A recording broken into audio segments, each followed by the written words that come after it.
take up your bed and walk. Right. Right? You have written this about your own journey. Mm-hmm. Why did you feel this was the right time to tell your story in the form of a book? Primarily because I have the time. I am taken up with a lot of doctor's visits, medical, lying down in hospital beds, going to my dialysis treatment. But I still have a bit of time, quite a bit of time, between taking care of myself and my medical needs. What do I do with that time? I say, well, let me look at my life and let me see where I come from and write down and start to. And I just started writing. My sister has the day, sometime in last year, I began the book. Okay. Then I had she said I had about a 7 month hiatus because that period of time was very challenging. I didn't do one thing with the book. I didn't look at my notes. I didn't consider it. And then I picked up my bed and I started to write again. And it was fluent from that time on to the finish line. And right now, people can order their books from Amazon, but I am waiting to get copies of the book because some people prefer to have somebody sell it to them. Yeah. I've been in communications with some of the Catholic bookstores around, and they have accepted to, sell or promote or sell the book, So, I'm looking at the book cover here. It says, for priests, seminarians, and lay leaders. Right. Why did you think it was important to have this as a target audience? Well, that's what the Archbishop said. Oh, yes, I know. He said Yes, it was. yes. Okay. But I am offering it to all my All members, parishioners. yeah. But the Archbishop felt that priests would benefit from it, seminarians would benefit. And he focused on that in his forward, which was a very encouraging and supportive forward.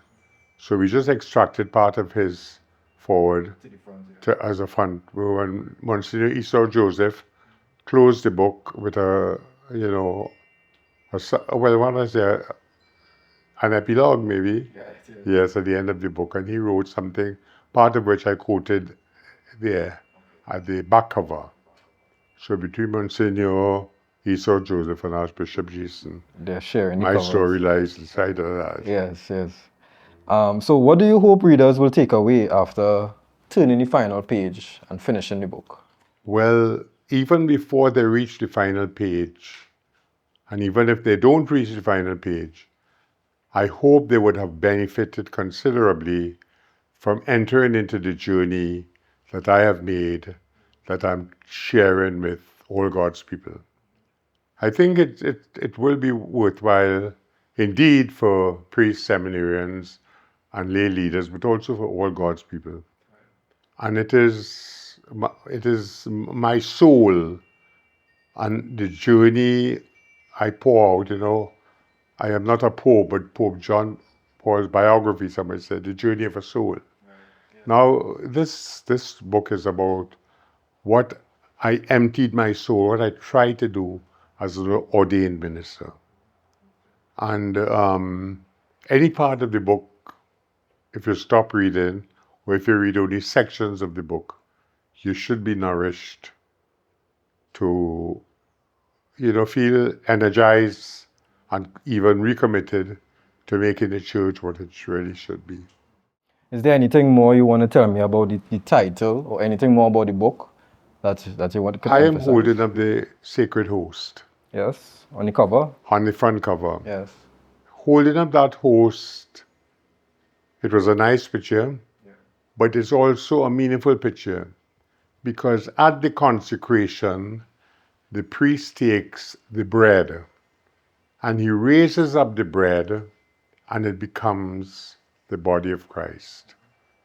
When Christ challenged us to take up our mat and walk, he's telling us to pick up ourselves so that the priest who is enabling his parishioners to be lifted up is the priest who is enabling his parishioners not just to be better, but to become the body of Christ. So that image in the front is an image of what we priests supposed to be doing. Taking the ordinary humanness in our world, lifting it up and see the transformation and experience the transformation in our parishes.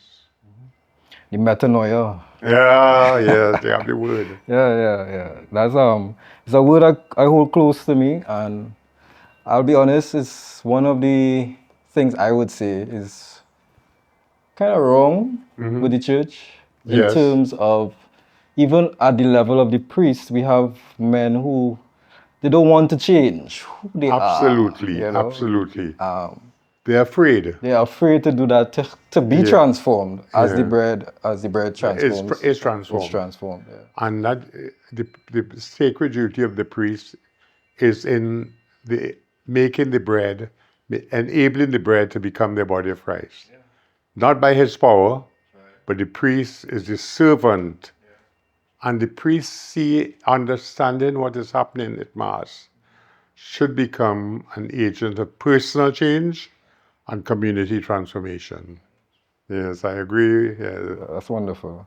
So I love the cover, and I hope that you said persons can get it on Amazon now. You can Yes, order it. right away, yeah. Yeah. People are ordering copies all from Canada to Australia. People are telling me that they're getting the book, America. There's one person in America who has ordered 10 copies to give to her parish priest. And Okay, so we encourage our listeners, of course, to get the book. they could wait 2 weeks. Hopefully by 2 weeks it will be in the bookshops. You'll have some in the country. Yes. Yes. Okay. Understood.